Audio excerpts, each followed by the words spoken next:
many are speaking of celestial things or our expectation. Very few, very little, because they speak of what's happening in the world or what Christianity's doing, this or that. You know, for some odd reason, our focus is on the earth, terrestrial things rather than celestial things, understanding that our calling is above, next to God in Christ. And that's where our life is hid. So are we going to continue talking about terrestrial things when we're up among the celestials? I really don't think so. We can go anywhere in the universe, including the earth, in the next eon and beyond. Because we do have Aeonian life, and we've been given that in Christ. We already have it. It's a signed, sealed, delivered thing for the body of Christ. But an observant reader of Scripture discloses to the mind many illustrations of divine supremacy, incident upon incident. Every fine little detail reveals the absolute character of God's will and His power to enforce it. At the commencement of creation, it was at His pleasure and by His prompting that the worlds, or cosmos, were brought into existence. And that prior to this, His only begotten Son appeared as the glorious firstborn, the first luminary. That was before the physical terrestrial luminaries were created. And this is the truth from Scripture, that He is, all is through Christ, our brother, our head. And we were chosen in Him before the disruption of the world. Scripture's clear on that. Then in and through Him, God displays the wonders of His power.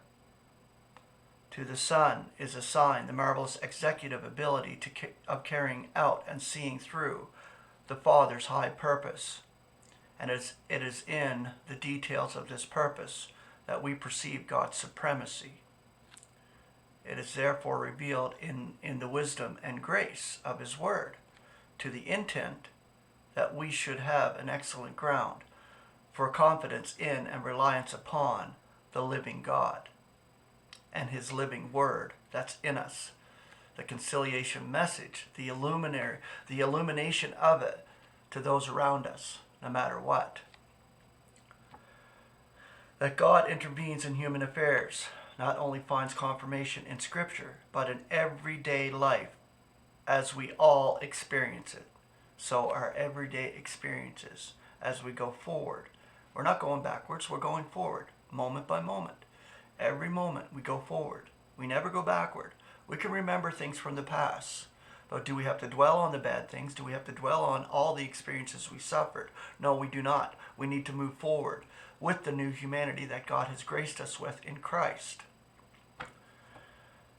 The related incidents of God's Word, however, should prepare us for what we observe in our daily life. Indeed, it has been so noted, giving rise to the French motto, man proposes, God disposes.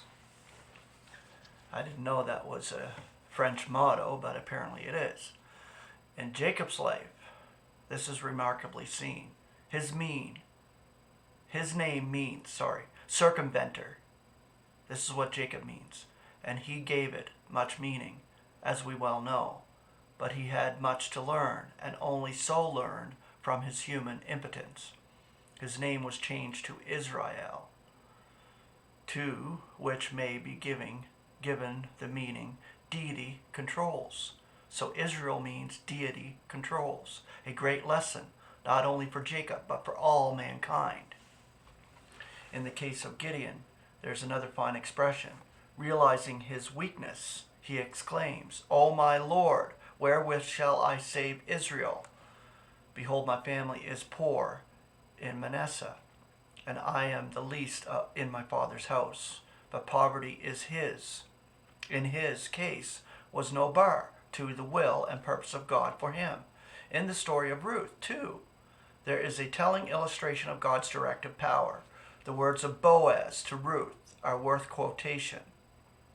The Lord recompense thy work, and a full reward be given thee of the Lord God of Israel, under whose wings thou art.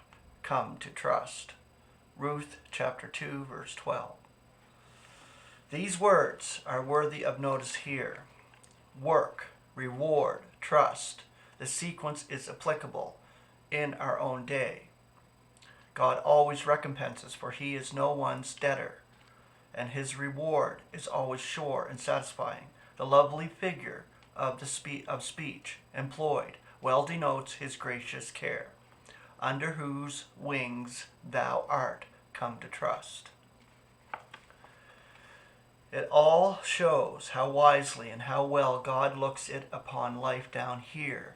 He does nothing in vain, though we may and at times do. And how true to say God moves in a mysterious way, his wonders to perform. Note the utterance through Moses to Pharaoh, and in very deed, for this cause have I raised thee, for to show in thee my power, and that my name may be declared throughout all the earth. Exodus 9:16. And again God's word to Moses, who hath made man's mouth? Who maketh the dumb or deaf, or the seeing or the blind? Have not I the Lord? Exodus 4:11. God is indeed supreme. None can stay his hand or say to him, what doest thou? Daniel 4:35-37. However strange and inscrutable, he will do what seemeth him good. For the last word is, with God, the final decree. This is remarkable in the case of Balaam, who was hired by Balak to curse Israel. But we read, howbeit our God turned the curse into a blessing. Nehemiah 13:2. This incident is very striking. As Balak said to Balaam, I called thee to curse mine enemies, and behold, thou hast altogether blessed them these 3 times. I thought to promote thee into great honor, but lo, the Lord hath kept thee back from honor. Numbers 24:10-13. The Lord hath kept thee back from honor. Better this than to be promoted to a greatness by sacrifice of a principle pleasing to God. Are there not times when we can thank God for keeping us back from some worldly prize? And how true the words, a man's heart deviseth his way, but the Lord directeth his steps. Proverbs 16:9. Okay, so we'll continue tomorrow.